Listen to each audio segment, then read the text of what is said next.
Esos acreedores era un banco de renombre, ¿no? Y llegas, pero vas de parte de la persona a la que se le acusa de fraude. Ya no te hablo de directivos, ¿eh?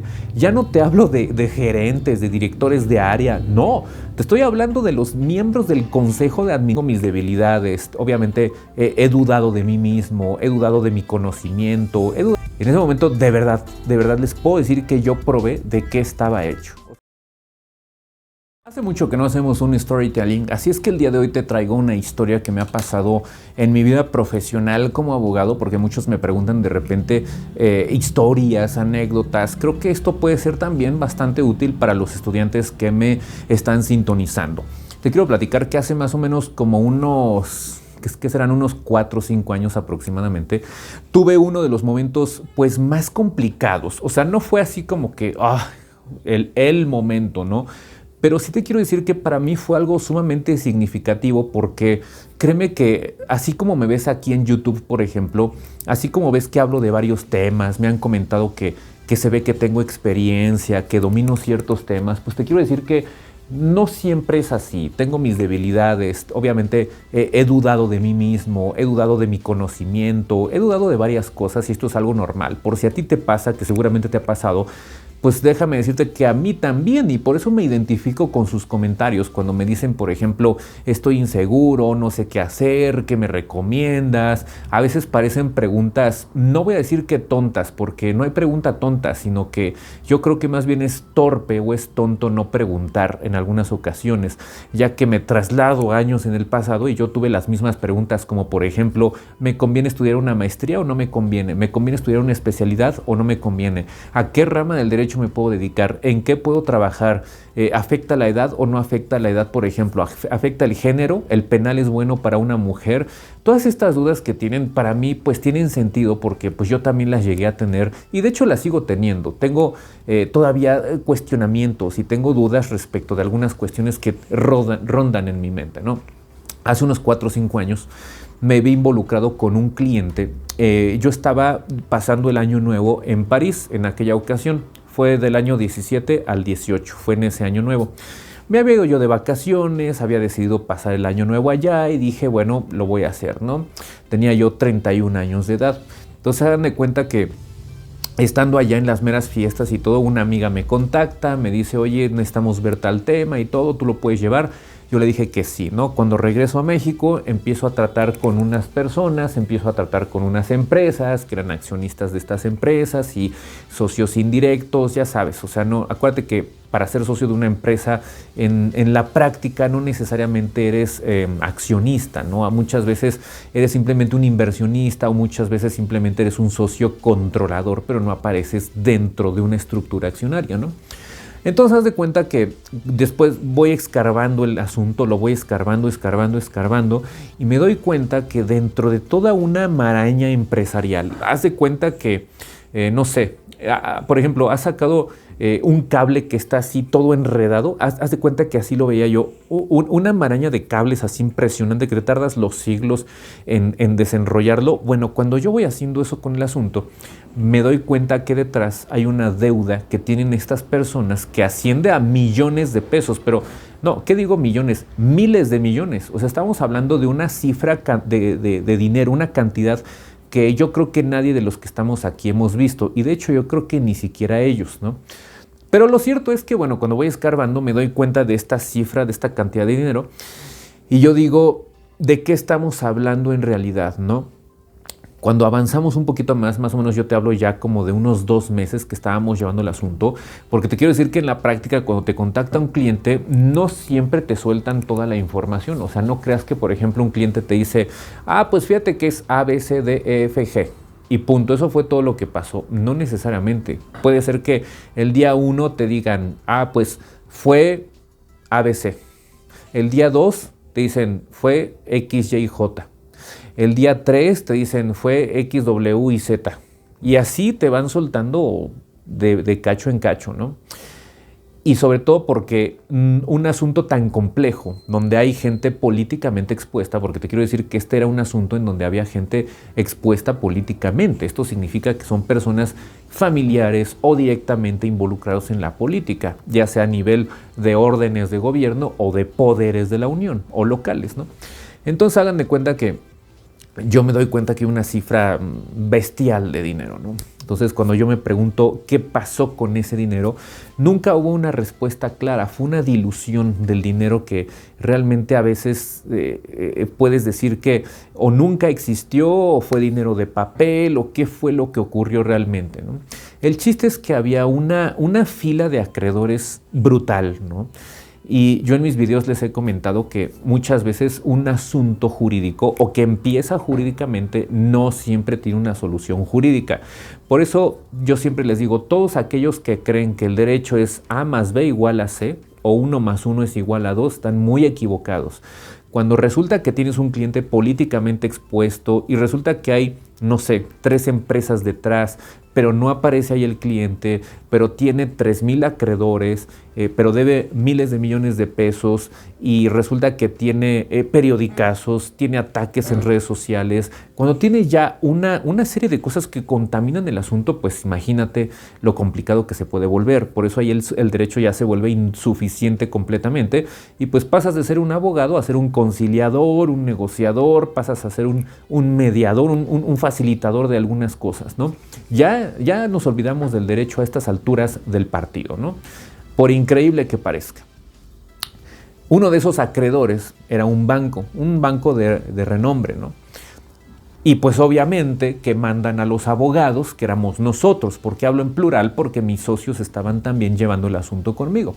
Entonces vamos a un banco, vamos al corporativo, imagínate la escena, ¿no? Estábamos en un banco, ya sabes cómo son, ¿no? El corporativo, el elevador, el registro, la recepción y el ambiente corporativo, ejecutivo, tenso, ¿no? Por eso yo tanto les he hablado de los temas de la imagen y de la percepción, ¿no? Entonces imagínate un tema así, ¿no? En un edificio de esos así de corporativos y oficinas, ¿no?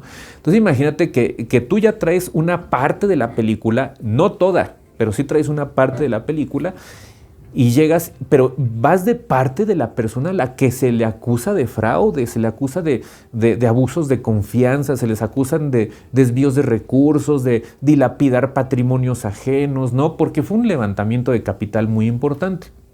Entonces imagínate lo que es, ¿no? Pasas como abogado, porque acuérdate que el abogado es el que habla por otro, ¿no? Imagínate, yo me siento junto con mis socios en una sala de juntas del banco. Han de haber habido más o menos unas 15 personas en esa reunión, o probablemente más, porque era muy grande. Entonces hagan de cuenta que me siento, empiezan a exponer el tema. Los personajes que estaban ahí eran mis socios, varios de los clientes para los que trabajábamos, funcionarios bancarios, directores, inclusive había miembros del consejo del banco. O sea, ya no te hablo de directivos, ya no te hablo de gerentes, de directores de área, no, te estoy hablando de los miembros del consejo de administración del banco, o sea, los meros que están hasta arriba. Porque uno de ellos, o algunos de ellos, inclusive habían presentado procesos penales contra algunos de mis clientes, ¿no? Entonces, después de exponer el tema, después de ciertos roces, una reunión bastante álgida, llega un momento en el que uno de mis clientes se para y dice, ¿sabes qué? Bueno, pues para eso traemos a uno de nuestros abogados en materia corporativa y financiera, que es el licenciado Edgar Rodríguez, ¿no? O sea, yo. Y en ese momento todos voltean hacia mí. O sea, todos, así, haz de cuenta, como cámara, como si me enfocaran, ¿no? En ese momento, de verdad les puedo decir que yo probé de qué estaba hecho. O sea, ya con todos los antecedentes, imagínate, traes este asunto cargando, era como una piedra de 10 toneladas, así que tenías que traer cargando, donde dices, ¿qué hago? ¿Qué digo? Y piensas en milésimas de segundo. A ver, no puedo hablar técnicamente porque no es el momento, no es el lugar. A estas personas no les interesa un técnico, no les interesa un doctrinario ni un jurisprudente. Les interesa un abogado que va a hablar de un negocio en donde hay muchos señalamientos, hay procesos penales, hay procesos civiles, mercantiles, laborales, fiscales, hay de todo y tú vienes a defender a esas personas, ¿no? Por eso te digo que a veces el derecho se te acaba, es como una sábana donde ya no tienes cómo cubrirte y pues algo queda de fuera siempre, ¿no? Entonces, pues ya en esa reunión lo que hago es, híjole, a ver, ¿qué es lo que...? Pero fueron milésimas de segundo, ¿no? Total que empecé a hablar, empecé a dirigirme a cada uno de ellos, traté de no hacer larga mi intervención, porque pues si te soy honesto, yo no tenía toda la historia, no tenía toda la película. Entonces imagínate cómo me sentí en ese momento. Yo en ese momento sentí inseguridad, sentí, de pronto no se me notó, porque pues quizá lo pude disimular y pude sobrellevar la reunión, pero claro que me sentí inseguro, claro que estaba yo dudoso de a quién estaba yo defendiendo o por quién estaba yo abogando. Decía, estas personas saben que de alguna forma tengo información. No es que salgas corriendo y digas, ¿sabes qué? Renuncio a esto porque pues yo no era empleado, evidentemente. No soy empleado desde hace muchos años. Y no es que, bueno, pues que me corran o renuncio, ¿no? No, aquí ya vas tú de frente, ¿no? Y le estás viendo la cara a los funcionarios bancarios, que son los de los centavos de verdad, ¿no? Que tienes un cliente en la cárcel, tienes uno que trae procesos penales, uno que ya estuvo en la cárcel y otros que están aquí sentados, ¿no? Y que tienen señalamientos directos. Y que tú eres el que está abogando por ellos, ¿no? Y dando la cara, imagínate en términos reputacionales, imagínate en términos de prestigio, de renombre, no sé, son muchas cosas que se juntan en ese momento y que desde luego que yo sentí inseguridades, yo sentí que lo que yo sabía de derecho no servía para nada, yo sentí que no podía comunicar correctamente el mensaje que yo quería dar, yo me sentía incompleto porque no tenía toda la película, o sea, este caso se termina de desenmarañar, yo creo que un año después. Entonces, es tan difícil a veces tratar de traducir también lo que el cliente te quiere decir con su lenguaje y traducirlo a temas legales, a terreno legal. Han pasado 4, casi 5 años a raíz de esto y te puedo decir que mi vida profesional fue antes y después de este tema con todos los elementos que ya te dije. Yo soy uno antes y después de ello, crecí mucho. No acabó bien este asunto, desgraciadamente. Se hizo pues, un tema expuesto políticamente y creo que me hizo crecer mucho. Me hizo darme cuenta de mis debilidades, me enseñó a negociar, me enseñó a sospechar de la gente, me enseñó a ser suspicaz, en pocas palabras. Me enseñó también a trabajar en equipo, me enseñó a valorar a un buen cliente, me enseñó a echar ojo antes de hacer un juicio sobre un cliente, ¿no? A seleccionar bien cierto tipo de asuntos que pueden costarte muy caro. Me hizo madurar, en pocas palabras. Así es que este tipo de asuntos son los que, pues desde luego, obviamente te dejan una gran experiencia y una gran carga profesional y económicamente, claro que también, porque obviamente tiene que ser bien remunerado un asunto pues, de esta envergadura, ¿no? Porque les digo, no te estoy hablando de 10 millones, ni te estoy hablando de 50 millones, te estoy hablando de miles de millones de pesos que tenía como carga este tipo de problemas jurídicos, ¿no? Y entonces todo lo que les he platicado en videos es producto de ciertas experiencias que yo he tenido. Y esta es una nada más, ¿no? Me ha tocado de todo en realidad. No puedo dar tantos detalles porque pues, obviamente hay temas de confidencialidad y hay temas pues, que no es ni agradable ni es conveniente platicar. Pero sí es cierto también que vale la pena hablar de asuntos que uno ha tenido en términos genéricos para que pueda el alumno darse cuenta de en qué se está metiendo. Y sobre todo, para terminar este video y no hacerlo tan largo, dejarles el mensaje que la vida profesional no es... La norma jurídica es A más B igual a C, 1 más 1 igual a 2, ¿no? Y lo que torpemente mucha gente piensa de decir, bueno, pues si la ley establece esto, o si la ley dice esto, pues que se cumpla y ya. O que si esta persona cometió un delito, pues que lo metan a la cárcel y ya. No es tan fácil. Recuerden que no todo es fácil de probar. Un defraudador profesional no es alguien que agarra tu dinero y se echa a correr. Si fuera así de fácil, pues todos estarían en prisión.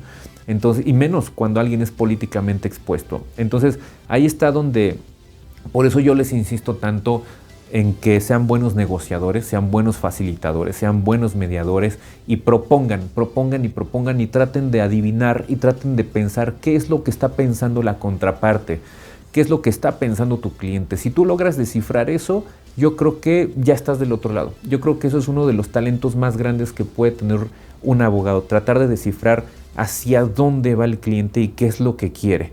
Y donde te encuentres que no es una convicción tuya o donde te encuentres que es algo a lo que tú no estás dispuesto, ahí es donde entra un dilema bien importante porque no nada más es pues me voy y ya. No, ya tienes información, ya te metiste en esto, ya tienes datos confidenciales, esas personas si son poderosas no es fácil la cosa. Esas personas te pueden quemar, te pueden meter un traspié profesional, laboral inclusive. Y tener mucho cuidado de tus socios, porque a veces el enemigo lo puedes tener en casa. Este tipo de cosas no lo hablan muchos abogados, muchos maestros no te lo van a decir, pero créeme que es el día a día. Si tú quieres aspirar a las grandes ligas profesionales, sí te quiero decir que te prepares para este tipo de temas, porque la vida profesional no es color de rosa. Y vas a extrañar tus tiempos de estudiante cuando tu única preocupación era pasar un examen, que no te corran de la escuela y tener con qué pagarla si es que es privada, ¿no? Así es que bueno, nos vemos en una nueva transmisión, cuídense mucho y hasta pronto.